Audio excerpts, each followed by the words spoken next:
Good morning, everyone. Happy NFP Day, if you celebrate it. This is the Euro Trader. I'm your host, Market Stalker D. If we're meeting for the first time, I've been trading for 18 years. I'm a commodities trader. Almost 13 years out of that, I have been doing prop trading in various prop firms, and since about COVID times, I've moved into online and remote. Even though I've been with Topstep in some shape or form for 10 years, I was their first female funded trader, which led to me being a part of Squawk Radio, and now we're here, TopstepTV.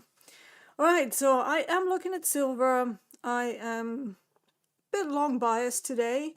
Yesterday I had a little short. Didn't keep it all the way through this drop because of this wake up. But I did manage to swipe, I think it was about 53 ticks out of it. But yeah, so today though, we wicked below the Asia low and came back inside it. There is also a put support level of 50-50. So if that remains supportive, we could have a playbook called strength inside the initial balance. Now, one problem here is that we have GEX2 level already at 51, so it's likely not going to be a massive trade, and the initial balance is so far extending to the upside. The previous day's value from COMEX is not much help because it's so big. You can see it, it's pretty much encompassing the Asia trade, the entirety of the Asia session. So we just had some rather large orders that hit at 50-50. So I do want to see some consecutive bars that hold above that level. And then I may have an early setup here. But it is NFP, so it might be, it could go both ways. Could go both ways.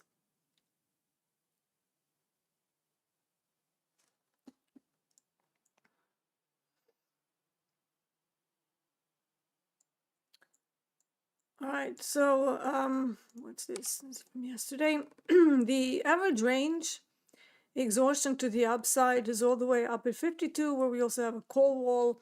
That is exactly where they started the rally base drop formation.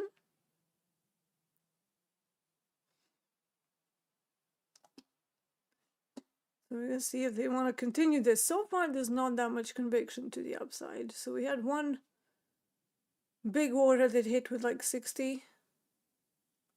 But the delta is slightly negative. Only slightly though, minus 63. But there seems to be a bit of a fight around the 50-50 level.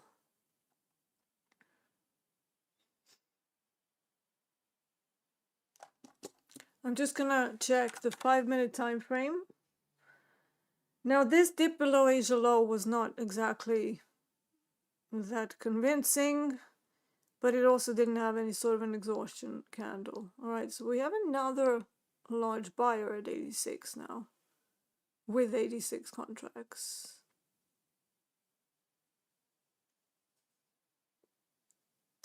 Okay, let's try this.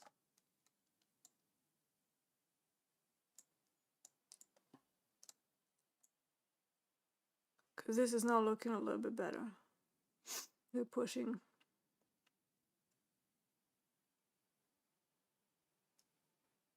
Do you know what? I'm going to enter 2 and then keep 1 for the Asia high. Let's also maybe anchor a VWAP to this big candle here, just in case they start to kind of dip below it.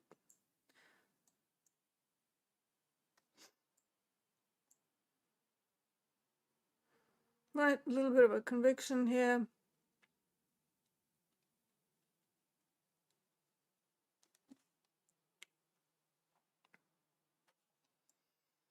This is a little unusual. This is probably pre-NFP. Because usually everything's pretty quiet. The tape is not lively at all at this summer day. But they seem to be moving it a little bit faster today, so we'll see whether we can get something out of it. Now DAX, because I like to trade DAX for this time of day, I'm just going to flash it quickly here. It's opened with almost ideal conditions for a mean reversion. One thing that's kind of keeping me out of it is that on the daily chart we have this big gap up, and because of where it's coming from, it's actually coming from a larger time frame demand area. And then after 4 down days, we now have possibility for continued move higher in the form of a morning star reversal, but the gaps are effectively like candles that you can't see, so think of them that way. So usually if you have a gap, I like to put a candle there, and then it's kind of like any other supply and demand. Right, let's see what they want to do with this inside high here. We also have VWAP not too far, but if the trend is strong enough, then it shouldn't cause more than a temporary wobble before they push it higher. So I'm expecting a wobble at VWAP, as long as it's not like horrendous.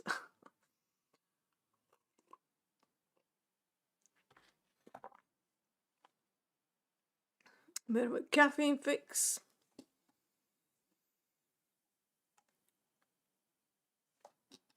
Now, if they can't even take out this high, which is an inside high,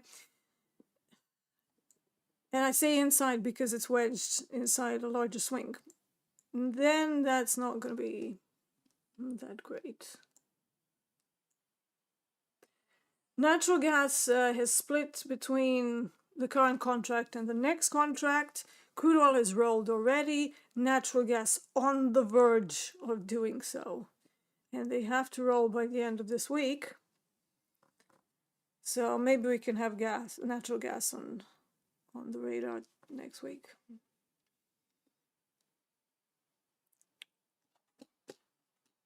And also super exciting, we have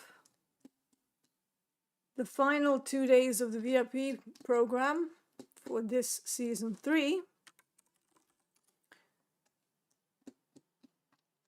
And obviously some of the VIPs that haven't passed yet, even though quite a few have, they're feeling the pressure. So maybe we can chat about how to approach something like sizing up to a point where you're not at risk of blowing up the entire combine in one trade, but still being able to make the 3K on the day. So usually if I'm trying to just obtain another account, I will size up, but I won't risk more than between 600 to $1,000 on any single trade. I also won't do 15 trades. I won't even do 5. I will sit and wait for the best, highest probability level in the time of day when I know my probabilities are like super, super high. And then I want to see tape doing something with conviction.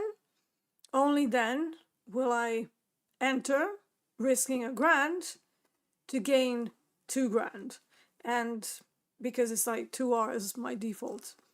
I will stay away from range days because they're not, like, while I do okay, I wouldn't say that those are my strength. I've gotten better over the last 7 years in trading ranges, a lot better. So they are profitable, but a choice between a good mean reversion setup or an ADR reversal versus a range day, I will take the other two any day. So if you're going to trade with sides and try to pass quickly, it cannot be all the size, so full porting, over trading, taking crappy setups. Like, it can't be, otherwise you're just going to blow up very, very quickly. Or you're going to get a little bit lucky on one trade or a couple of trades, but then you're going to run them into the ground with all the other trades. So consistency with across the positioning still needs to exist even when you're being aggressive. So it can't be, you trade one trade with 5 micros and then you suddenly scale up to 5 minis, and then you just, keep scalping like a lunatic, and like no disrespect to Coach Jay's team, so like a man possessed or woman possessed, and then trading through this like very nervous approach. So when trading under pressure, you still need to keep calm. So if you're losing the plot when you're trying to trade with size, you probably shouldn't be doing it. Okay. But if there's a time constraint, because you really, really want to pass the VIP, like we have right now, there is a way around it. Just not all three. Not respecting max default size, not going in immediately. Also, if you go in with full size right away, probably not the best choice, because if you lose, that's going to hurt a lot. So I would suggest starting with start with like maybe 5 micros, then scale into 10, so another 5, and then maybe plop in another mini in there. And even when I'm trading aggressively, I wouldn't use more than three minis on a combine. Okay? Because then you just blow up in a day, or in one trade, which is even worse. And then some people try to do the same in the XFA. It's like, what are you doing? Like, is this trying to be a professional, or are we just clicking buttons? Being a grasshopper. Should I get you a grasshopper hat? Grasshopper, I kind of coined a funny term on my Focus channel. Grasshoppering. Not grasshopping, but grasshoppering, which means kind of executing trades for no rhyme or reason, just kind of like somebody's chasing you, like your life depends on it. And it's your fight or flight kicking off, there's no doubt.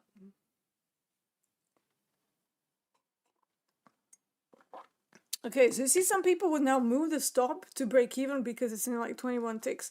But really, if I'm going to move the stop, it should be underneath this inside low,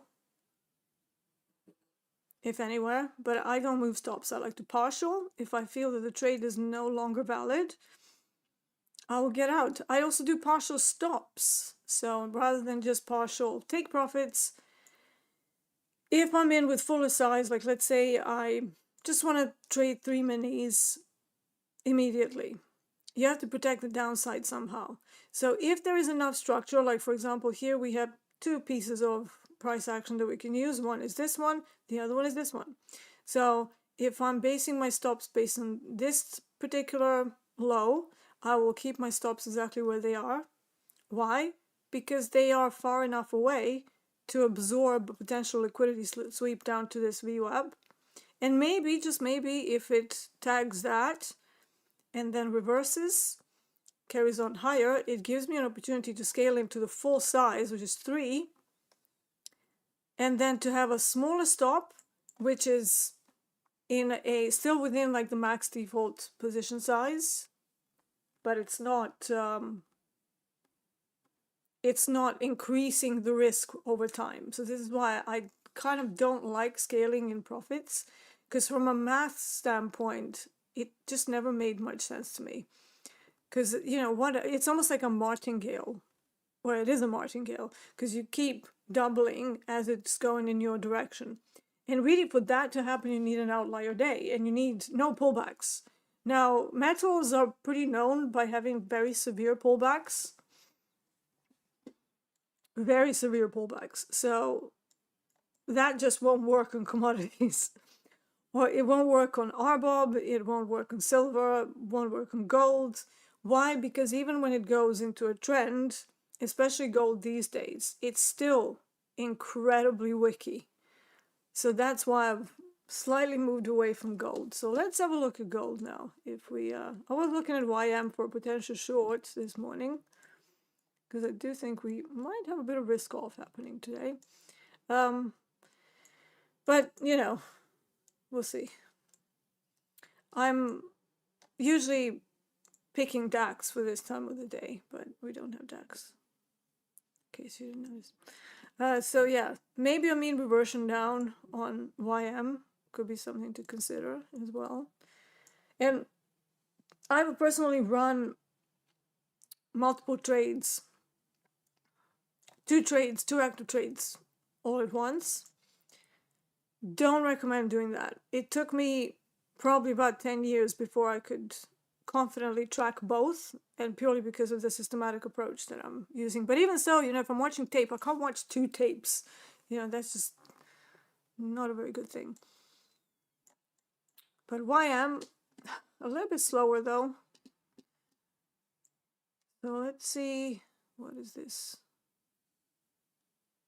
Let's move. Well, let's put the fixed range yesterday so we can see what the value was. So here's the New York Open, all the way down to electronic trading. So you can see there's a mean reversion opportunity there. So let's see if we can get some movement from there too. And, I'm just guessing they might want to do some offloading of positions.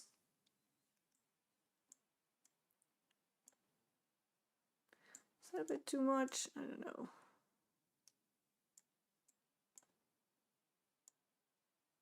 So again, not a huge opportunity because we're so close to value. So it's going to be more like barely 1-to-1.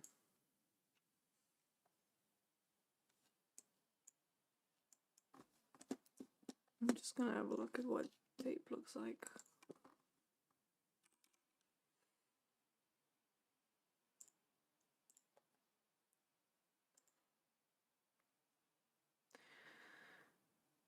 Cedric says, do you expect strongest NFP due to the shutdown end? No, so that's not really a factor. How many jobs were added, quite the opposite, really. I mean, did some people get fired? But, it's non-farm payrolls, which means all jobs that are not related to farming, right? And that's across all industries that are unrelated to farming. So I don't think that's, and most of the government employees were furloughed. So yeah, I don't know. I never try and guess NFP because I think that's like playing the lottery. Like, what's the NFP going to do? Is it going to be, 50,000 or 1 million jobs added?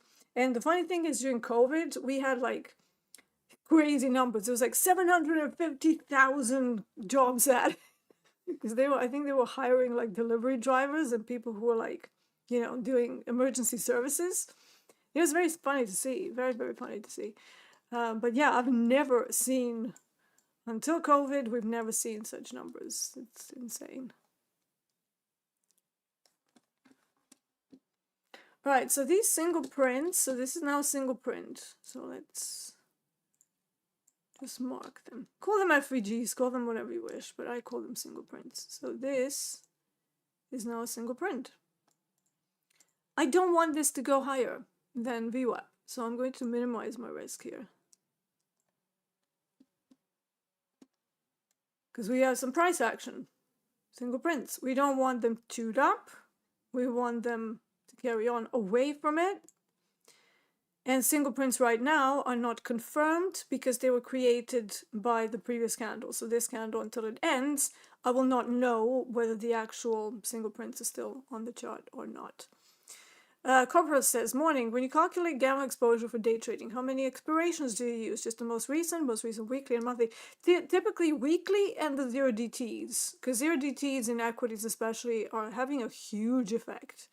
Huge effect. So I won't look at weekly and monthly, but Bruno's saying 9 minutes instead of 10. Yeah.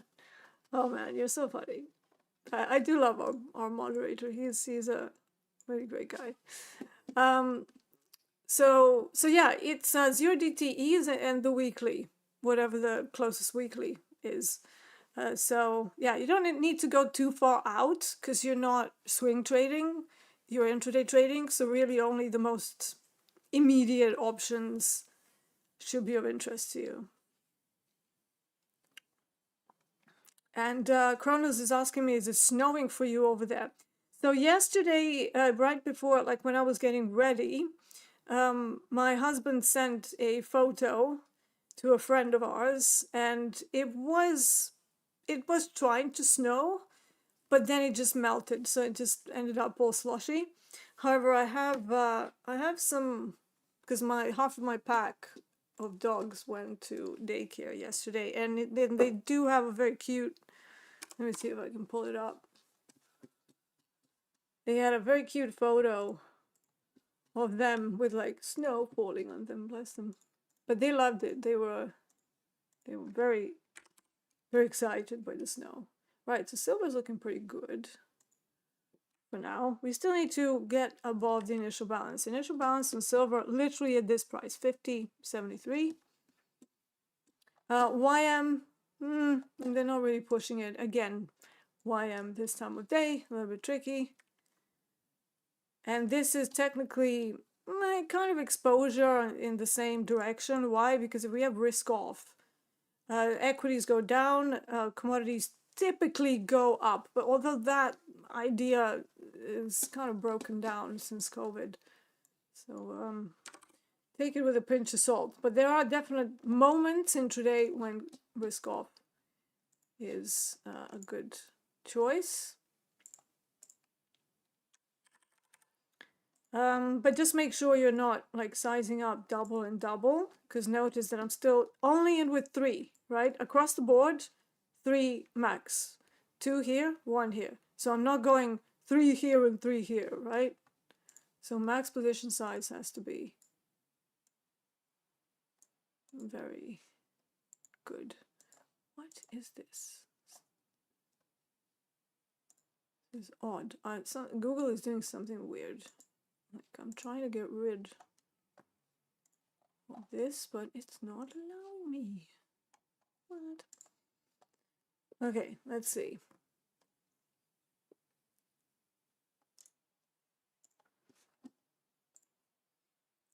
So this is 2 of my dogs, and these are their friends. This is Bernard, this is Crichton. This guy's always there, he's a bit older, and he's very calm. This one is a younger dude. But yeah, they're all big friends. And yeah, lots of snow.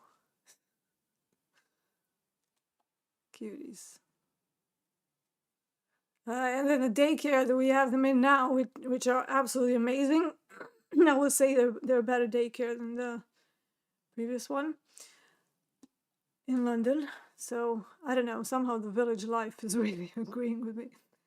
They really cater to their needs. So here's Crichton and Manny. So we have 3 black and tans, and they're in like 3 different sizes. And then we have 3 ruby sables. There was a wet walk and a wet day, and they have a woodland area in the doggy daycare that's completely secure.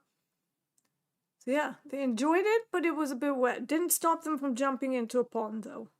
That's why they're all wet. Like -1, and they're swimming. Like, what are you doing?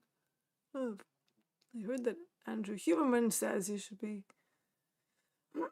getting up in the morning and having a cold splash. The Huberman method. Right, so why I'm still glued to that entry of mine. It's supposed to be a mean reversion, so if it doesn't pick up very quickly, I'm going to give it maybe another 5 minutes. And if it doesn't just go, I'm just going to kill it, wherever it is. Because this is not what a mean reversion usually looks like.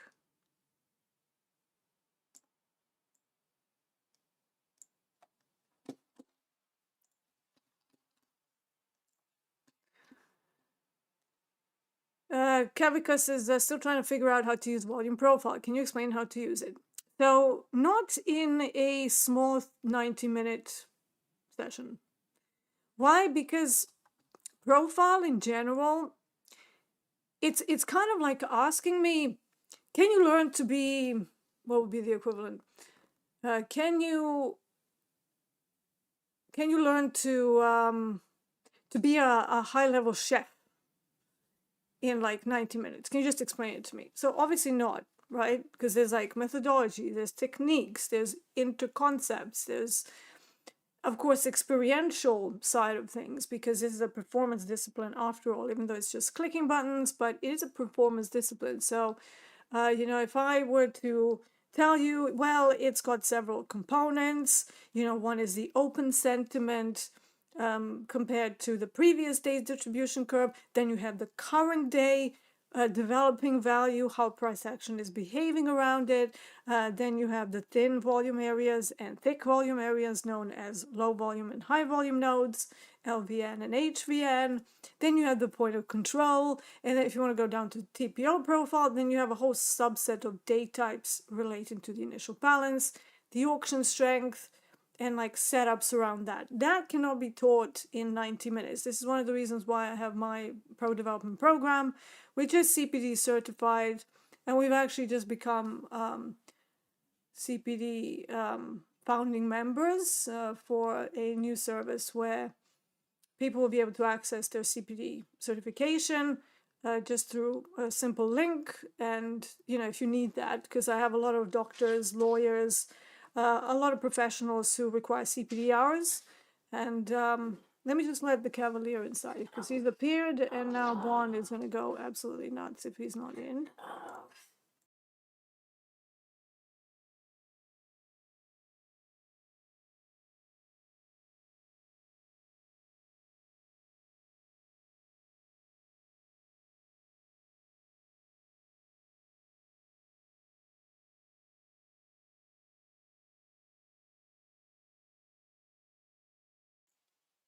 If you hear coughing in the background, that'll be my 13-year-old Cavalier. So yeah, with the volume profile and TPO profile, it's an entire methodology. So you need to dedicate probably like a year or two of studying it. It's literally like studying for a mini degree. That's how. But it's so powerful though. It's one of those methodologies that many people misuse and underuse, and then they will only use like a tiny portion of it, or they will use it wrong. That's another thing I found. They will, for example, look at the developing value as sentiment, and I'm like, no, that's like current day auction. The sentiment is taken from the previous day distribution curve in relation to the open today, right? So it's two different things. But they kind of try and smush everything in the same idea. All right, this YM is not moving. We have 1 minute or 35 seconds, so I'm going to kill that if it doesn't dip quickly below my entry and only losing 5 ticks. So you have to be very quick to cut the trades that are not doing what that you want them to do. And again, during this time of day, YM. I thought maybe YM could be a replacement for DAX, but that's a negative. So keep searching. All right, it's gone. 44 minus 44. Nothing. Paper cut. Is volume profile effective on a higher time frame or lower time frame? That is an excellent question. I will say that for me, volume profile, just volume profile, high volume nodes, low volume nodes. If you're not using something like supply and demand, volume profile can be a very good replacement for that on large time frames. But intraday is where the market profile really shines. It was made for intraday trading. It was, yes, it can be used on higher time frames as well, but it's not, I don't know, for me, larger time frames should be looked at as like pure price action. Like, for example, if you look at gold daily chart, so what do we have there? So how would I analyze that? I'm going to get rid of this dome because I'm not going to be trading where I am now. So, you can see that on the volume profile, you can see there was some demand here because we have a high volume area, and this is where we bounce from. Now, how did that look at the time? Before we had a big run up, was it still the same? Yeah, so it had a sticky outy area. That would be your demand area. And then, of course, what happened? We touched it and we moved away from it. So, in that regard, high volume nodes, low volume nodes can be very useful. But to me, that's pretty much where it ends, right? I don't look at composite profile. I don't look at large time frame profiles, value areas, and I certainly wouldn't be attaching a some kind of let me just change the time frame because I don't want to be on a 5 minute anymore. I kind of want to get rid of this middle chart, but I don't know if I'm going to lose my markers there. No, so we're good. Okay, cool. So now I have gold on the left. Correlation is 0.9, so almost a factor of 1, high enough to matter. But again, silver has its own thing. Now, a little bit different today, so this is not accurate. This is from yesterday. So 4100 is the call wall today, or yesterday evening. Yeah, if you haven't seen, Mental Q is starting their big sale, so for Black Friday. So that's pretty cool. So it's a call wall. And then, what do we have? GEX2 is all the way down. Oh, that's interesting. So we have GEX2 at 40.50, which already tagged it. Do I have GEX2? No. So wicked below it, I think it's a negative gamma. Yeah, so negative gamma for now. But we are sort of flirting with the HVL, which is a gamma flip at 40.70, exactly where VWAP is. So we want to see if that can perhaps do something. 40.50, GEX2.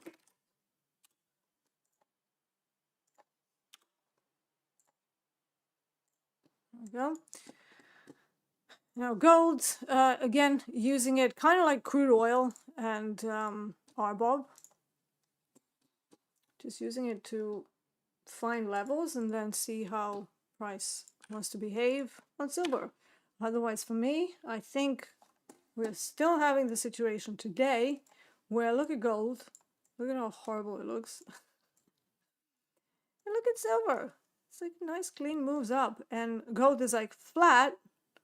And now it's going to starting to go up, but silver has already moved quite a bit. So it's definitely more lively for some reason.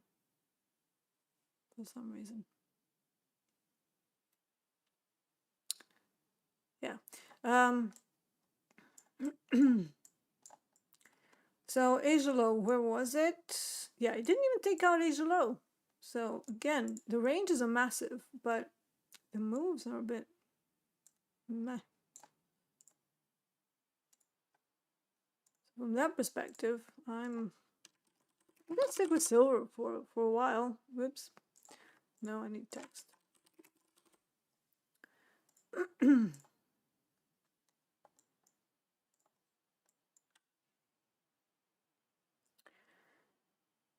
Okay. So yeah, to finish it up, Kavika, however you pronounce your name, I'm sorry if I butchered that. Yeah, I would say that market profile is the strongest and most powerful intraday when you learn how to use it properly. If you just watch a couple of YouTube videos, you're probably not going to get the full gist of it. But yeah, it takes time to learn. It does. And then once you learn the abstract concepts, you then need to go into experimentation phase and then do, you know, about 3 months, 4 months, 5 months of trying different things, watching how the playbooks play out in real time. And I am somebody who's known by being very systematic. And one thing that I didn't like is the fact that market profile, the way it's taught, originally it's very wishy-washy on the playbooks and everything. It's like, oh yeah, mean reversion, but they never actually tell you the entry. It's almost like experts talking to other experts, you know, and the rest of us were trying to learn at that time. I remember coming away from the books being super intrigued because I could see it happening, right? So I put the profiles on, I could see it happening, but I didn't really understand. And then I mixed up there, and you know, I have a pretty high IQ, you know, I'm like 144. So it's not like I'm some, you know, some person who doesn't get it. So I'm like, what is going on here? It's like you're kind of explaining it almost in an abstract way. I want to know where the stop loss goes. I want to know where the exact entry is. volume, like give me something, you know. And then I never really got a good answer for that. So then I went on my own journey of discovering how that can all work for me. And then once I started figuring it out, it was a complete turnaround very quickly. It's like, because, you know, at that point I was probably already trading for like 6 years. So it's not like I was new. And I could, you know, I could read price action incredibly well. So I could like smush all the things together, smush industry term, as somebody said yesterday, and just make up my mind of what a trading idea should be. And then I went into flowcharts to see exactly what the setups should look like. And I teach through flow diagrams to this day because I think they're an excellent way to externalize and visualize somewhat difficult concepts and then simplify them through like just a simple sort of 3 or 4 conditions, no more than 5, so you can have time of day, level, price action, what should a profile be doing? Done, right? And I stick to that. So, you know, overall I probably have about 4 or 5 core setups, and then there are variations on it. So there's like the breakout from the initial balance, but then I also have strength inside the initial balance in cases when we pull back and then carry on higher in the cases of a slower auction, you know, things like that. They're just like variations. Or if we move far away from the initial balance, then I want to see an initial balance retest. Still a sustained auction, but a different level. Same thing if we have single prints left behind. Like, for example, what I was trying to push YM to do. Didn't listen to me, you know, did it. So now it's off my radar. But yeah, so there are certain time-based expectations that are attached to the playbooks. So that's something that people frequently forget, right? So people will be like, failed auction, and then they sit in it for like 90 minutes without it actually traversing through the initial balance. And I'm like, it's not a failed auction. Is it probably just a slower auction or a range day? How do you know? Well, because if it's a true failed auction, they pop it outside of IB, hit some level, like either an outer edge of value, maybe it's a high or low, and then they reverse it, and then really quickly should be running it back the other way through the initial balance. That's a form of a mean reversion, right? And when that doesn't happen, you immediately have to go, this is not it. And you will be wrong a lot. If you can't admit being wrong, you're either going to have to learn or trading is not for you. And I'm of the opinion that trading is definitely not for everyone.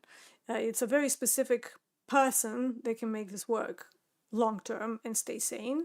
The rest of you kind of feel like you're constantly fighting against something. Until that fight, internal fight stops, you're not going to find consistency. Okay. Do I look at initial balance mids or only IB high, IB low? So as a general rule, IB high, IB low only, but there is a thing called point of control. That's kind of like the widest point of the profile, not the middle, but the widest point of the profile. So whenever that is, that can be an orientation point sometimes intraday. But again, I would prefer it to be in away from point of control. So if we are failing the auction, then I want it to already pass point of control. And if we are mean reverting on a range day, then I want it to be a target. So I will not use it as an entry. I either want it to run through it, but I won't trade at the point of control. I will always trade away from it. So again, that's another little thing. All right, are we going to have any commitment to the upside here? If not, again, I want to see a sustained auction higher. If that's not happening, I'm going to have to take some more extreme measures to manage this because it's not even reaching VWAP. And it's still above 50-50. Not in probabilities, but a level. 5,500. Which is it was a put support. It's a put support. So let's maybe mark that as well. But because it's kind of in the middle of nowhere, it can be an orientation point, and that's where this low bounced from, the inside low. Let's call it put wall. And really the setup that I'm doing here is a reversal. Is it reversal? Reversal from the Asia bust of Asia low, and then traversion of at least 50% of the Asia range, but it's a pretty large range, so I don't know. I do not know. I do not know. But yeah, we'll find out. We'll find out. So I haven't looked at the tape at the moment because I've been busy doing other things. Right, some sweeps are happening downwards. I'm not too happy about that. They're not too big of a size, but they represent some sort of a stop run there. So somebody offloaded some more positions. I'm gonna get out of this and then maybe wait until we're at the put wall, because I just don't like that tape. Like, look at this. And the way it looked when I was entering, let me just,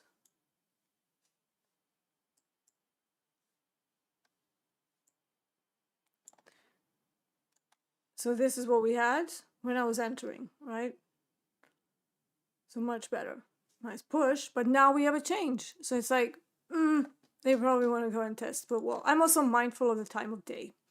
So this is the time of day when metals usually consolidate.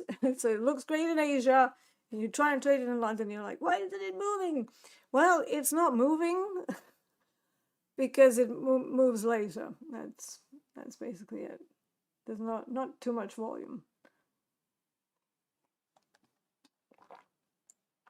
And again, this was Shanghai Exchange. You can see that the volume is much larger than London. And now we've just dried down into nothingness. So we've fallen below this 20 moving average volume bar measure. It's the only way I use moving averages on the volume bars. And yeah, it's just looking terrible. So yeah, maybe we get something towards the end of the stream, but for now, this is a negative. Anything else? Anywhere? Don't see anything. So right now, it's all been just... But of course, DAX is failing the auction nicely. Again. Let me see what that looks like. Yeah, so DAX looks a little less crazy because there's no single prints.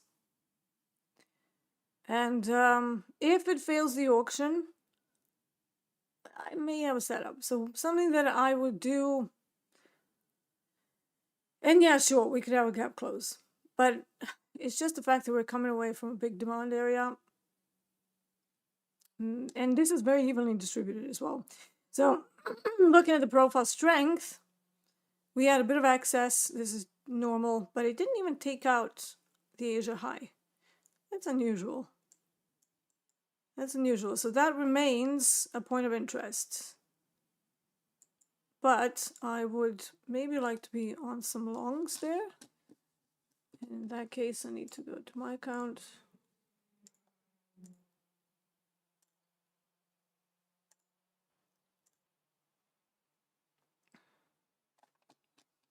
How big are these candles? Right, so I'll probably need a 45 tick stop. And I'm going to start slow. So I'm going to start with one because I'm front running this.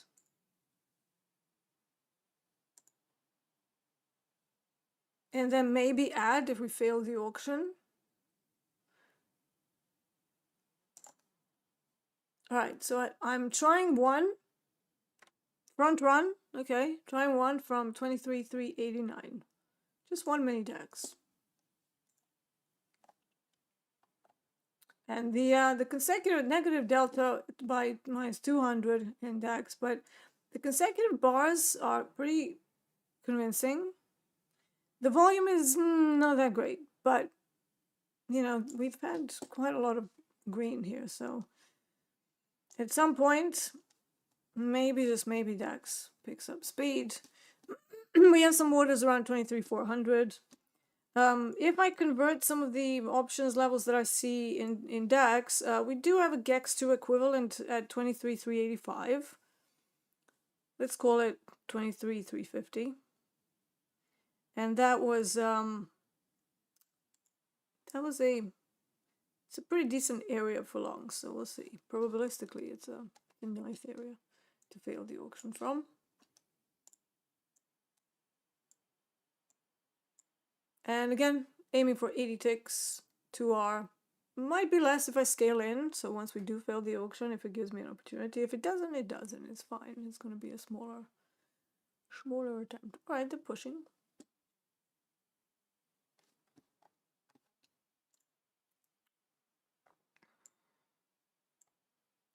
I really do wish we could trade DAX and Topstep. It's a shame. But Dee's going to keep moaning about this forever until we get it. So this was my entry. Just a little marker that I use as a modified hacked fib tool that tells me 1R, 2R, and it just gives me a sense of how the trade is progressing. And yeah, if they just wick it up there, that's fine. But yeah, so just one. My own account, just one. There it is. Simple. Very simple.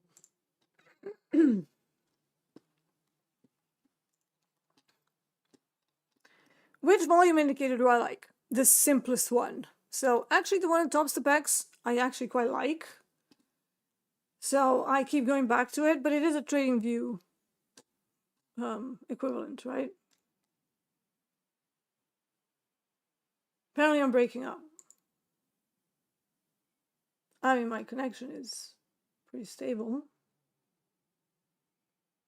Am I breaking up, Bruno?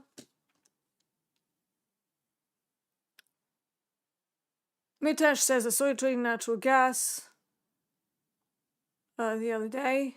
And then silver and gold today. What asset classes do you trade? Energies, precious metals, and a bit of European indices. So DAX has been my baby for 7 years for the London session. Used to trade FTSE, but then somehow I gravitated more towards DAX because I think it's a bit more crazy.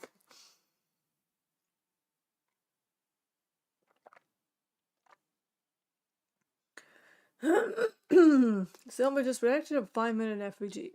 Okay, great.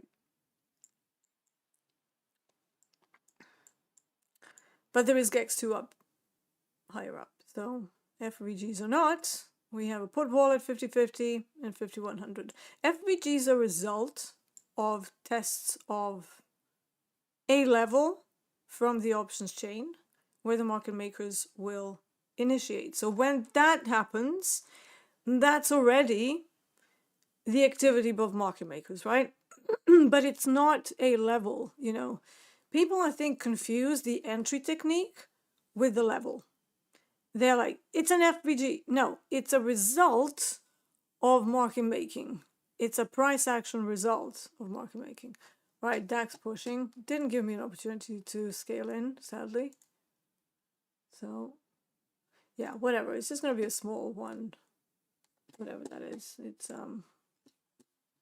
let's see, €5. I don't know what it's going to be in USD, but in euros, it's just 400 bucks. Sorry, 400 euros. And then maybe, just maybe, it's going to be 380 in USD.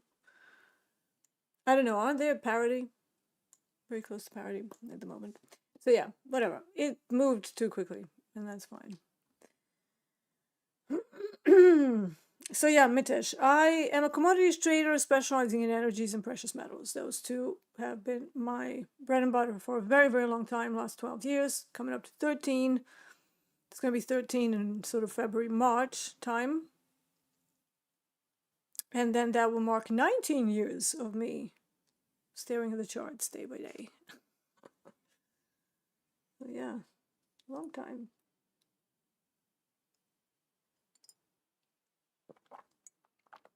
But yeah, if you ask me to go and trade like meats or something, I would never do that without the help of Coach Hoop. I would be like, no, yeah, I don't know anything about meats. Like I can tell you a VWAP level, but that's about it. There is definite behaviors and quirks in each product that you trade. So I know them really well in my products, but I know nothing about soy. I know nothing about how corn moves, apart from that whenever I tried trading it, it was horrendously slow. So that was too much. But, you know, maybe look at like a couple of asset classes and pick like one or two products in them. Just because I'm saying this because all products go through volatility changes across the years. It's not like, oh yeah, now we're like super volatile in gold. It's going to stay like that until I die. It won't. It will go down, then it will come back to, you know, 300 points of range, which is like, you know, 300 ticks, 30 points, 300 ticks. Now we have like 80 to 120, 150 points, which is 1,500 ticks, which is a lot. And I've never really seen gold do that, okay?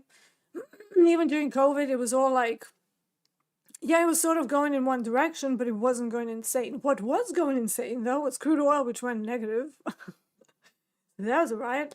And when I was doing my Series 3, those study guides, they have been created, I don't know how many decades ago, but they're talking about like, oh, lumber, like some lumber that has like a weird number to it, like 3,000 and this, and it's like some old lumber contract. It's not even, it doesn't even exist. It's like, why are we doing this? And then that same guidebook also said, the futures could never go negative. And I'm like, really? Study guide, really? FINRA? They can never go negative? Never? Like, never? So I don't know who wrote those books and how long ago, but yeah, it's a bit dated. Let's put it that way. So, yeah. But yeah, volatility would change throughout the years. And at some point, you may come across a time where, and I've seen this across the board. I've seen it in equities for the post-credit crunch. And that lasted for like 7, 8, 9 years, like crazy amount of time, where ES was moving. So you know how NQ, you're all like super obsessed with it? Well, when I started trading prop, NQ was moving 75 points in a day. And ES was moving 4 to 5 points in a day. That's like 16 to 20 ticks. And, you know, NQ was like 250 to 300. So I did trade NQ back then, right? And it was beautiful on like earnings and stuff. You could actually get some really smooth trending moves. But ES for me was a snooze fest. And I couldn't understand for the life of me why so many people trade it. Because at the time that I came in, I was like, this is like bond markets. It's like, it moves like 3 ticks for 5 hours. It was crazy. And I didn't get it. Until they started livening up, sort of, I think about 2014, 2015, they started slowly coming back to life. But even then, it wasn't like, wow, you have to like have this asset to trade. And now we've gone to another extreme where NQ has gone insane, trading like 1,500, 2,000 ticks on a lot of the days, right? And it has this like spastic price action, but it's not going to be forever. Like it might be for a few years. So you really need to open your eyes to at least like one other asset class and one other product. And now I know people are going to go to gold. It's like, oh, gold, yes, that's it with everybody. But don't be that person. Don't follow the herd just because everybody's trading this thing, or you want to be like this person on YouTube. So they trade NQ, so therefore I should as well. It doesn't mean that NQ is right for you. You know, for example, if you watch Rips or somebody, he's a very, very unique individual. Like, he's not your everyday dude who's like, yeah, whatever. He's got a lot of skill sets. He's a poker player. He's an extremely successful entrepreneur. And, you know, he has an emotional resilience and the willingness to keep going without surrender whilst learning. So humble enough to go, don't know what's happening. Let me just sit back here. Humble enough to do that, but also a big brain, right? So love him or hate him, but, you know, if you're trying to compare yourself to someone like that, and you don't have the same sort of background and life experience that he's had, probably not a good idea. So you should probably go for something slower. So if it's not working for you, if you're struggling with NQ, if you're struggling with GC, try something slower. Try YM, that also moves but follows levels better. Try silver, you know, instead of gold. Smaller ranges, smoother movement, you know. I would say try ES, but a lot of NQ traders don't like ES because, again, everybody wants everything right now. There's no like delayed gratification anymore in trading, which used to be a big thing, right? Now everybody wants it today, yesterday, let's get funded in 1 day, 2 days, no days. And then they're like, oh, I can't reach a payout. So you then get stuck in this cycle of constantly buying these accounts, and then you're never really getting any money back. So it's like, what are you doing? Just slow the F down, and let's maybe find something that suits you better. Oh, but I'm a very energetic person. That's great. But you can't be an energetic trader. Again, I know maybe like 3 people where energy works for them in trading. For all the rest of us, we need to rein in our gremlins and just keep them in the back, like the one on the window that I have over there. It's not a gremlin, but close enough. The space wizard is Grogu, right? If you watch Mandalorian, if you're a fan of Star Wars, like I am. Anyways, let's move on. And DAX might be giving me an opportunity to scale in here, because it is about to retest. It's about to retest initial balance. So if we... Oh yeah, okay. So let me get another one in and see if we can run that to maybe 500. So why 500? Because that will be a takeout of this high. Round number, takeout of Asia high, which they haven't done yet. So that's kind of sitting there as kind of forbidden fruit. But my new entry is 23,402 after the scaling, so a little bit higher up. Now, if we close back inside the initial balance in about 1 minute, oh, that's annoying. Let me just type that in because it's annoying me. 402 and 344 is the original stop, but again, it's not going to stay there because the price structure will change. That's the new risk. And if we manage to hold above the initial balance and above VWAP, it will be safer for me to tighten up the risk to the original 45 ticks. But right now, again, I'm not in with 3, I'm only in with 2, so I'm still well within the risk allowances. And we're going to see whether we can get over the hump of VWAP, or whether maybe it's a mean reversion. I never stay hopeful in trades. I always go, okay, that's cool, but if it fails here, then that's no longer valid. And I find the paper, like writing things down, actually helps a lot. So yeah. Yeah, let's see. Yeah, so Cedric, kind of a pullback level inside IB. That's what I call strength from inside initial balance. And I usually use either VWAP that's cutting through it from Globex, because it's a different sort of thing, or I use like an existing supply or demand that was created inside it, but it has to be with the trend. Like, for example, in DAX, we now have a supply, but it's a crappy supply, right? It doesn't have much follow through, failed to bring a full mean reversion, and it's just not a very good example. We did close inside the initial balance with quite some strength. I am going to give it a little bit more time before I start messing around with my stops, because sometimes they want to retest this market shift point, which are called conterminous line, like common price point. Why? Because at one point they were equilibriums and then they went higher. But it is a strong bullish engulfing. I differentiate bullish engulfings versus weak and strong as a condition. So I can't just have a bullish engulfing candle that doesn't close above the previous candle high. So that is a stronger signal, and it can't be massive either. It can't just go all the way up and then me kind of trying to enter that. Sometimes I will enter with like just one, and then I will wait for retests and will wait for the price to kind of do its thing, do a couple of tests, and that will give me an opportunity to scale in better. It's kind of averaging, but it's done with max default size in mind, and it's done with the view that retest inside that entire zone will happen. So yeah, so the thing that you're talking about is something I call the SEEB and WEEB, strength inside initial balance and weakness inside initial balance. And again, I teach those very, very deeply to everybody's heart's content in the pro dev, so that I don't have to keep repeating myself on the streams, because it's always the same. It's always the same. Blah, blah, blah, blah, blah. Parrot D. Where's my Pete the Process Parrot? There he is. There he is. There he is. Pete the Process Parrot, right? We always do the same thing. Well, my thumb is not it. We always do the same levers every day. Yes. Okay? So Pete the Process Parrot has to be on your mind as we're learning stuff. So yeah.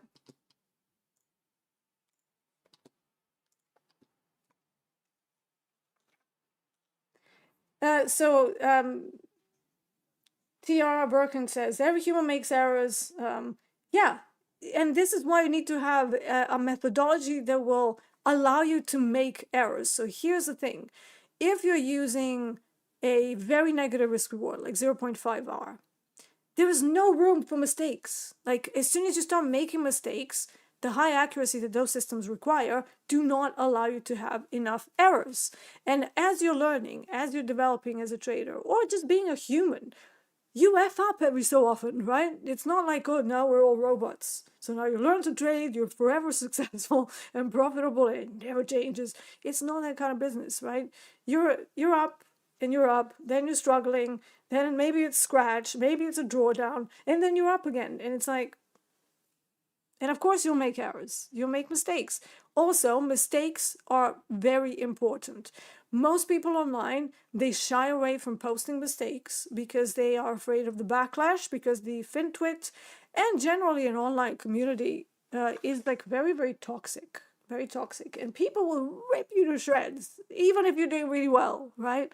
I posted like streaks of about, 2 months straight, and they're like, oh, I don't understand, and I was like scaling in and out, and then somebody was like, oh, I don't understand how you've done 26 trades, and it wasn't, it was more like 5, 6 on a range day, but I scaled in and out, it showed up as 26, and they were like, oh, but you only made like, $860, it's like crazy to me, and I was like, $860 is actually a pretty decent effing day. So it's like, can you like sort off? So because of things like that, people don't want to post their mistakes, they don't want to post their learning, because they don't find that they will get glorification or whatever, or fame, whatever they're looking for on the internet. But they will get torn to pieces and told how this other person, or they are much better than they are, this is what you should be doing. It's like, shut up. This is not your journey, right? Every people's journey is different. You don't know what's going on with this person. You don't know how long they've been trading. Maybe they've just started. So it's like, give them a bloody break, They just started. It's okay. They'll be fine. But they're trying. They're here. They're learning. Celebrate that. No, we have to rip people to shreds. That's the core reality of the humankind, and that's why I don't really like humans. That's why I have 8 dogs and no human children. One of the big reasons. There are others as well, but I just stick to those.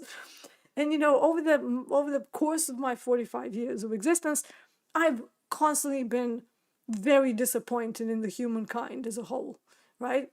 Maybe I'm cynical because I grew up in a warlike state for 10 years. That was my teenage years, and maybe it made me into a person that I am today. But it's just, mistakes have to be an important part of the trading process. You cannot expect that you'll be perfect.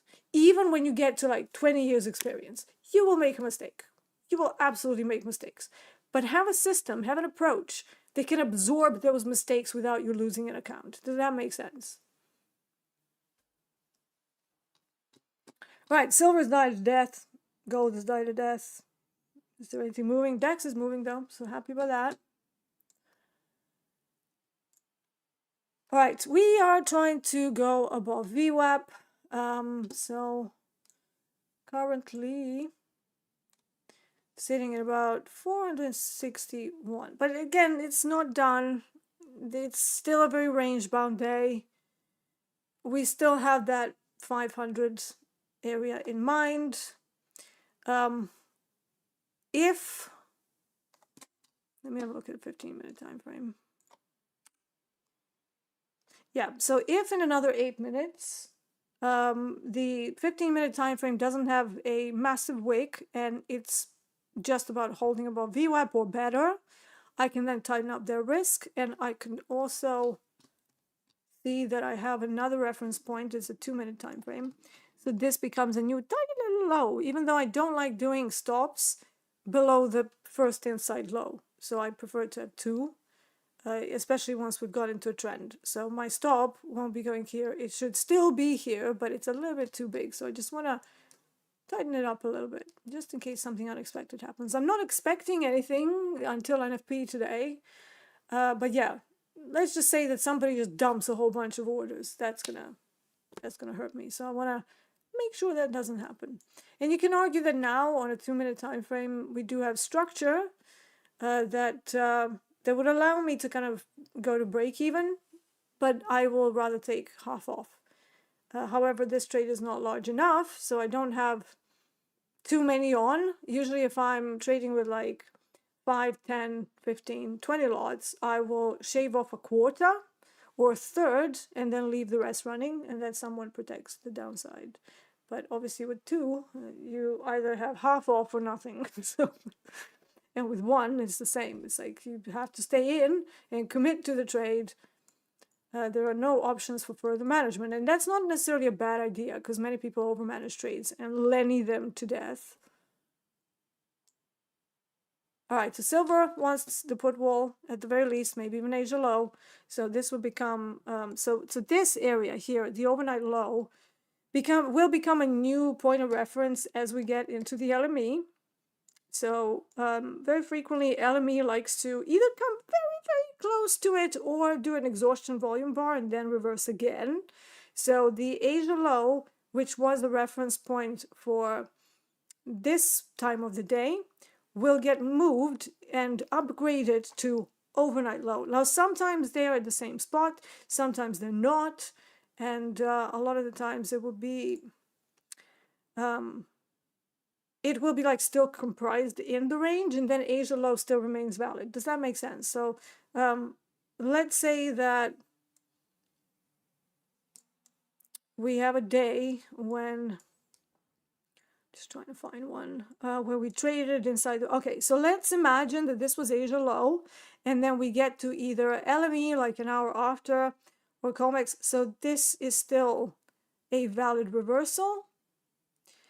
Because, you know, this low stayed and there was never an exhaustion of anything. It was just like a smooth movement away from it. So that is a valid point. It is a stronger setup, though, when they wick through it, so do a sweep through the lows with a very big volume bar on like a 5-minute time frame. I know Coach J likes 3 minutes, but I like 5 for this purpose. And then you will have a reference point to do a Coach J sort of trade where you attach a VWAP and then you wait how the price behaves around it. So right now you can see the attached VWAP from the VWAP. All the Eastern Europeans join up. Say it with me. VWAP. Okay, I am Eastern European sort of, so I can make that joke. So yeah, this volume bar here was the highest volume, so I have no other references to play off of. But the anchored VWAP and put wall are now together. They have been joined. They have married. So we'll see what happens there. That is a point of interest for further continuation higher. If they break through that, then I will have no other levels because Asia low is already gone, so that's not a thing anymore. And in fact, in my algorithms, I put the breakout flags to be all day long. So if we've broken through something and the trade has been done on the basis of that flag, even though the trade is done, the flag remains, so I don't wipe it. I don't like clear the memory. Anyways, going into a bit of nerd land there. So yeah, the overnight low, if it's still there, will become a point of interest. Now, we do have 500 level, 50 evens level, which is, I think, that is an HVL, right? So we have possibility of a gamma flip, and we have a high concentration of several other GEX areas there. So that would be the next area where I would expect a little bit of a slowdown, and then maybe, just maybe, like a reversal. TRV,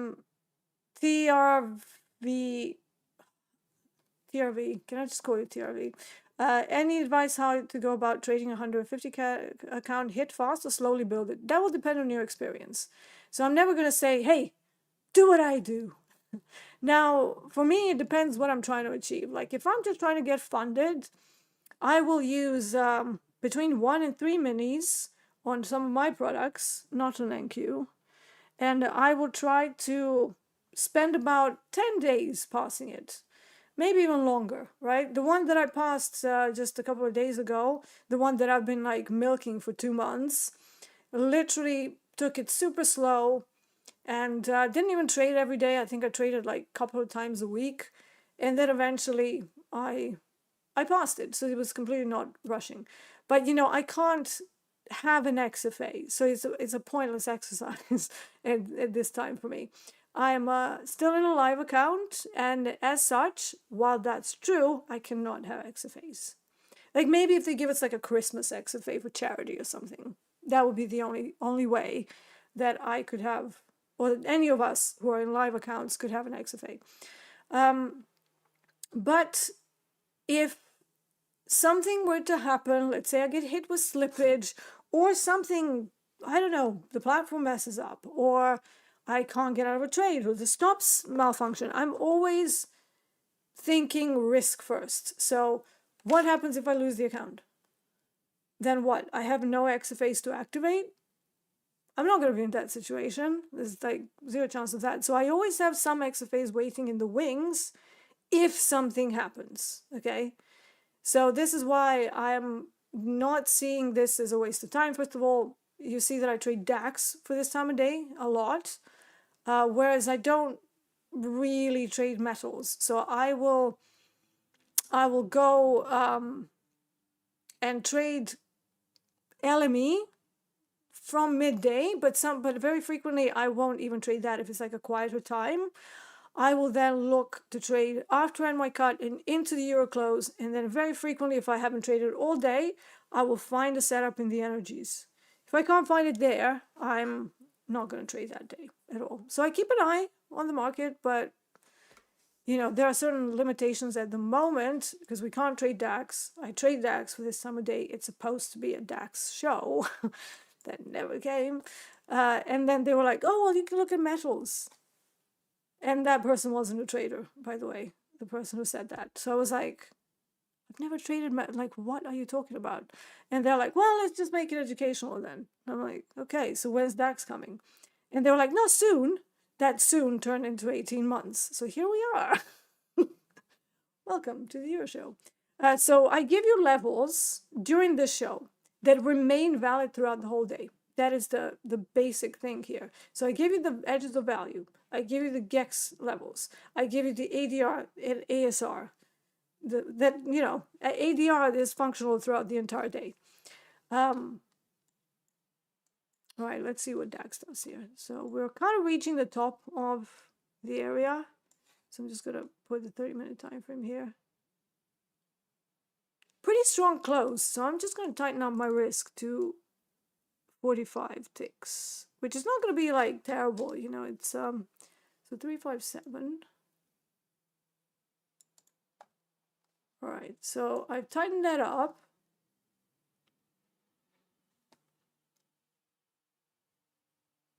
And now it's a 45 tick stop with just over 2R multiples profit margin.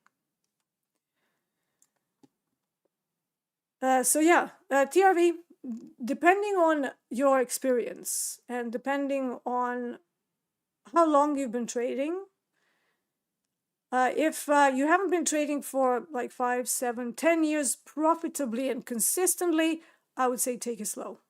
So that will be the response in most people's cases, take it slow. Because it's a process, and even if you're successful in your personal account, prop trading is different. It's just different. You have risk parameters that you have to hit.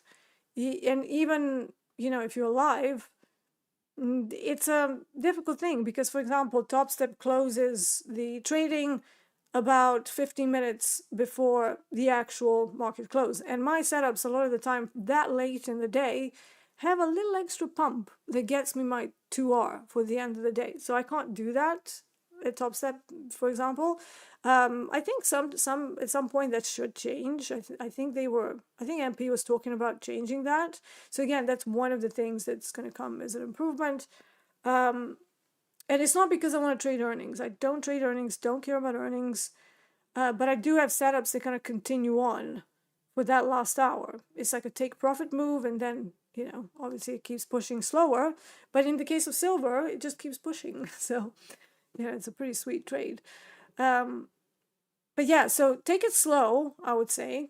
Let's just make it like more generalized for most people. And if you've never really received a payout or your payouts have been inconsistent, I wouldn't go for 150K. I would go for 50K, right? Why? Because it's 3K target versus 9K target. 3K is very achievable.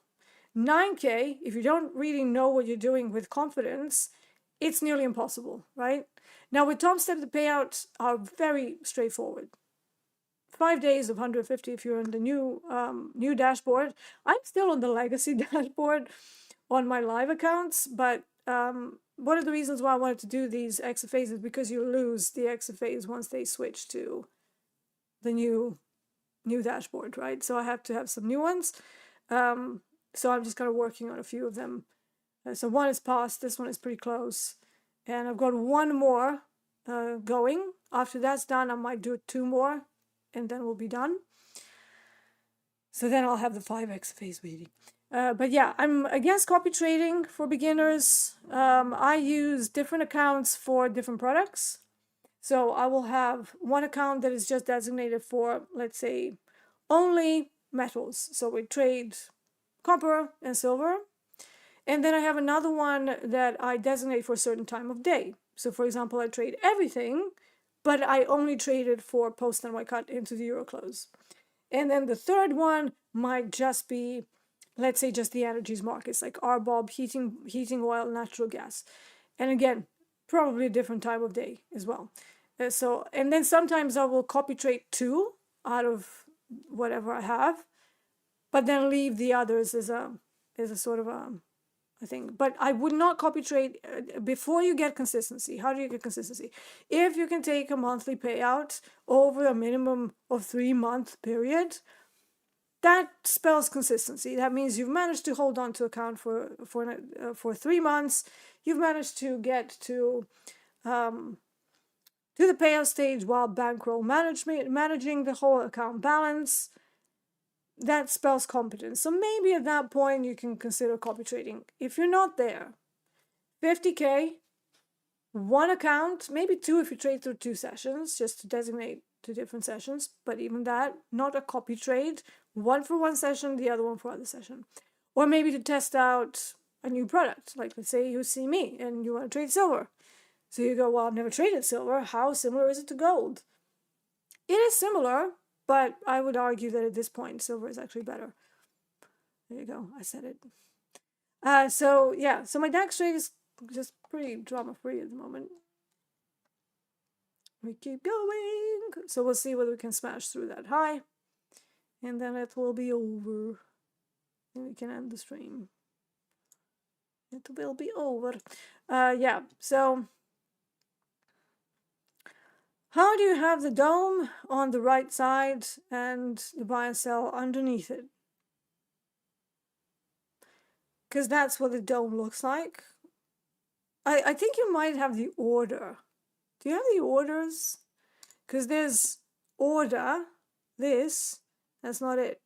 And you have the dome, which is what you need. Is that what you're asking? I don't know. And the dome on the right side, you just drag it. it's a very, very simple thing. It's like you click and you drag, and then it shows you these markers, like location markers. Where do you want it? Do you want it up? Do you want it down? Do you want it left? Do you want it right? And for some reason, I've always said my domes on the right. I don't know why. I don't pay for ES. And for some reason, whatever I pay for in my live is now reflected in my combines. I don't know why. I thought it should be on a different server, but clearly not. So I don't have access to it yet. Even on a combine. Yay. And I'm not going to pay for it because it's quite expensive for those of us who are in the live. And I'm not paying for products that I trade like once in a blue moon. I pay for YM. I do trade that, but so yeah, for some reason I don't. I thought maybe being in a combine you can see it, but no. Baba says, can we buy at GEX2? Buy what at GEX2? I just love one-liners. Can we buy at GEX2? What are you trading? What are you looking for? Is it ES? Is it NQ? Is it GC? Is it silver? Is it natural gas? Like where? But generally, if we're coming into GEX and it's a positive gamma, no, you should not be buying at GEX2. You should be waiting for either a run through and then a test of GEX2, or what happens most often in positive gamma, which is the situation for equities, so it comes up to GEX2, maybe it overshoots a little bit and then goes bleh. Literally does a tactical chunder. Yeah. Do you always trade 150k combine? Yeah, at this point. But, you know, if I'm testing out a firm, because I do that every so often because people ask me, I would probably test a 50k, but then I'm a little bit undisciplined. Because, you know, then it doesn't mean anything. So I'm like, oh, let's just see, you know, how their fills are and what actually happens. Years ago, in and around 2022, like when we had COVID and stuff, so suddenly all of these firms started popping up all over the place. Do you know what? I'm going to take my $727 on DAX right now. So I've just booked that. Yes, it could go higher and whatever, but you know what? 1.5R, touching supply, just don't want to wait any longer. You know, I've waited for basically 90 minutes, 75 minutes. It's long enough, right? I thought live feeds are covered now, only for one exchange. I need to have 3. Why? Because I trade COMEX and NYMEX, so immediately that's 2. And they only cover the CME. So that doesn't help me. So I couldn't, you know. So yeah, the fees are covered for a single exchange. If you want another exchange, that has to come out of your pocket. So, yeah. Food Dre says ADR, please. Again, on what? Can we be a little bit more? Okay, can you guide us with the ADR and NQ? I can. Just know that the ADR and NQ tends to work more in unison with ADR and ES. So it overshoots it a lot and then it reclaims it. But you can kind of use ADR as a guide on ES to see, especially when they're correlating pretty closely on the day. Right, ADR high on NQ, 25,506.50. Okay, to be exact. ADR low, let me find it. I don't see it immediately on the chart.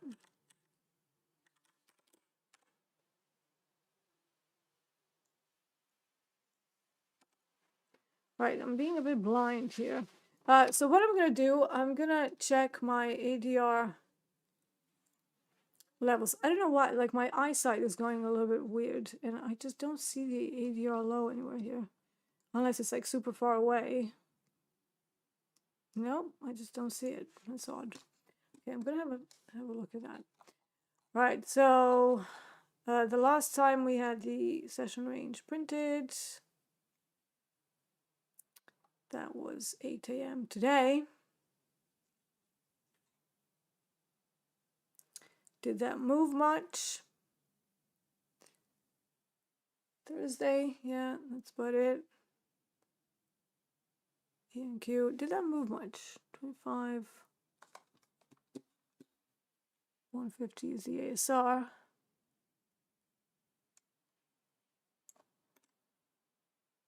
Let's have a look.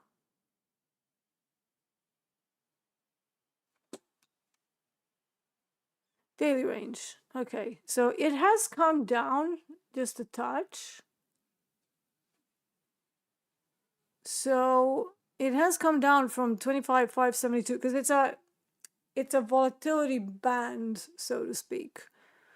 So it was at 572, and then it's going to print again at the start of NYSE. So now it's 25,507. Just going to double check that. Yeah, 25,507. And then ADR low, if we go to the downside, 723, 724. So that's ADR low, ADR high. Don't know whether you want value areas as well. But COMEX TPO value, the way I calculate it, it's 24,783.25. So 24,783 and a quarter. And value low is, even though it's less relevant, 24,579.50. So hopefully that helps you. But yeah, we're getting the Discord server, the utility Discord server ready with block tick levels. So this is what it looks like. So it prints one time for Tokyo. It prints the market profile just once a day. Then it prints, so you can see these values. That was yesterday. This is today. So yeah, and then it prints the session ranges and the daily range 3 times a day for each of the major sessions. So it prints it for midnight Tokyo, 8 a.m. set London, and then again New York Stock Exchange open. So yeah. Right, guys, we've got 2 minutes. So yeah, I'm going to be making a video of how I use the ADRs and ASRs, and then I'm going to talk about the Discord server that we have, and we're going to talk about how you can join it. Obviously, we're going to have 3 different channels. We're going to cover equities, metals, and energies markets. No Forex, unfortunately, for now. I mean, if there is a huge demand for currencies, then I might consider it. But for now, we're just literally tracking about 12 products across the 3 asset classes. And yeah, so we're going to be working on getting that over to you. And I'm going to be doing a video on my own Market Stalkers channel to explain everything and to explain how we calculate and use ADRs. But yeah. Can you explain DOM? Large orders, resting orders, representing passive buyers and sellers, and liquidity, right? So larger orders cannot hide, but they can sometimes be spoofs. And whenever you see larger orders, you then need to figure out if it's real and if the intention is there.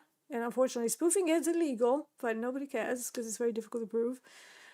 So yeah, if you put on a trade that's like 400 contracts in ES, and then you pull it because you changed your mind, because something changed in the market, and you're like, actually, no, I don't want this anymore. How is anyone going to prove that you had the intention to enter? So yeah, but they are basically passive buyers and sellers. If you're in a live market, if you place an order, it will show up on the DOM as well.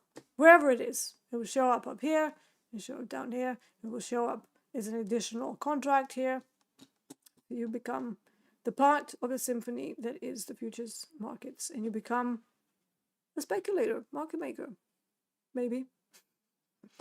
Not a market maker. You just become another participant in the markets.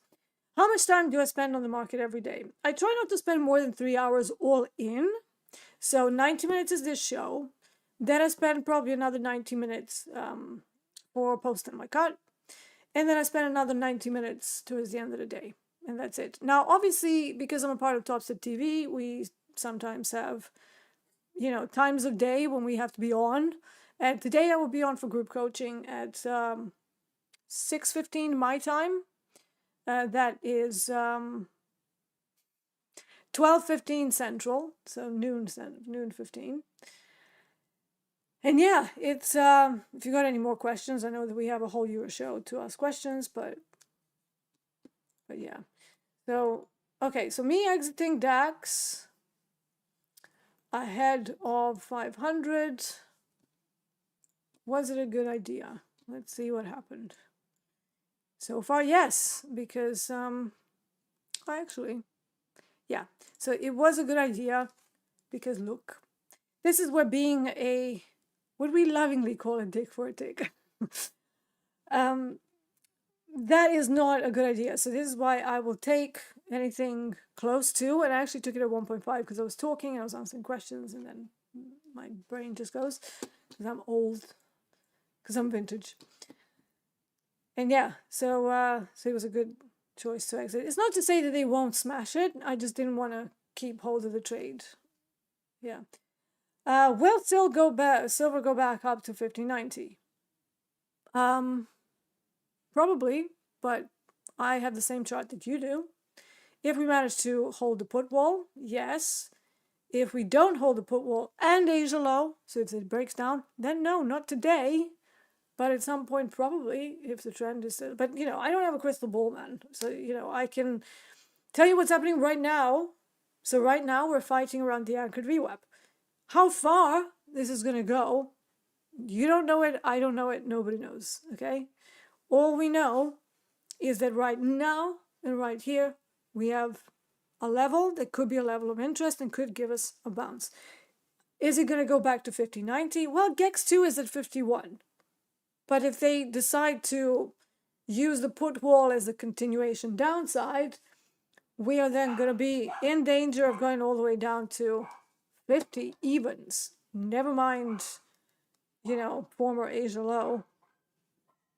Never mind that. It's going to roll over. And then we have all this space towards the ADR low, right? You can trade that. But I would like to see two things. So I would like to see the LME hold this level, that's the overnight low, and even if they smash it and then reverse it with some confidence, with volume exhaustion, some sweeps, and then a continuation to the opposite side, that could be something to consider. However, if they can't hold this low, then it's the longs are off the table until much later in the day. Maybe into the Euro close we can look for further longs. I work very much compared to like the time of day. What do I expect? Because there's option expiries that happen in Forex, and then silver, gold, most commodities are Forex linked. So they have some sort of a currency that will affect them. So yeah. So we'll see. I always have two setups for longs, two setups for shorts at different price points. So that I'm never like, oh, now what? I'm always like, okay, well, if that doesn't go into a long, now if this next level breaks and it continues, then I have a reference point. Or I have, you know, I had the idea of one long in a put wall, and then if that doesn't work, I have another idea long here. But if we break it confidently, then that remains invalid. So I'm not going to be like, oh, we're at the level, let's go. I look at tape, I look at price action, how does it look, profile, do we have single prints, how's it holding up, how's it progressing? You know, is there any volume? Are they pushing it? Are they not pushing it? Are they pushing it in the opposite direction? Are there sweeps and then they go whoosh to just make everybody as miserable as possible? But yeah, silver has a strong uptrend. There's a good chance that we go higher, but it's not a guarantee. So, especially this time of day, because we're coming up into NFP. Anything could happen. And please, guys, don't hold positions into the NFP. That's like the most gambler thing you can ever do. And then complain about slippage. Okay? So let's all be flat for NFP. And if there is an opportunity, if there is an outlier day, it will be obvious. Just chill. Chill for about 4 or 5 minutes. You know, I like to chill for 30 minutes after NFP, maybe even longer. Sometimes 90 minutes before I enter a trade. But yeah, let's see what the new data brings us. Anything before then, this is all just kind of taking profits, offloading inventory ahead of the big release, so don't get caught up in that. So yeah. Sanders says, do you find the dome on Topstep X useful with a limited depth of orders? Resting orders are part of my toolbox even with... Well, I mean, limited orders. You only used to get 10 up, 10 down on everything, right? But when you say limited orders, you do have level 2 data, right? And there's only a few products that have 100 up and down. There's Crude Oil, NQ, ES... Even GC doesn't have more than 10, I don't think. But yeah, if it's available from the CME, they do offer it. If it isn't, then it isn't. So they only offer 10 depth of market. Oh my God. Oh my God. And you guys are calling yourself traders? Oh my God. I'm going to be so angry with you now. Baba and Rio, what is NFP? You'll find out at 1:30 today. Maybe, just maybe, here's an idea. Go and do some research. What is non-farm payrolls? And they happen usually every first Friday of the month, but we had the government shutdown, so they didn't happen. But yeah, go maybe 4 months before the whole government shutdown. Go to the first Friday of the month at 1:30 p.m. UK time and have a look at the chart. But whatever you do, maybe don't stare at a 30-second chart while the NFP is happening. Just gonna say that. Unless you want to like age overnight. Like 10 years. Anyways, that's all I have for you today. So one DAX trade, again, drama-free. Silver metals, very dramatic and very barcodey, as usual. So yeah, let's see what NFP brings, and you will see me for group coaching later on today. Until then, I will say let's try to be less grasshopper and more market stalker. This was the Euro trade. I am Market Stalker D, and I will see you later. Take care.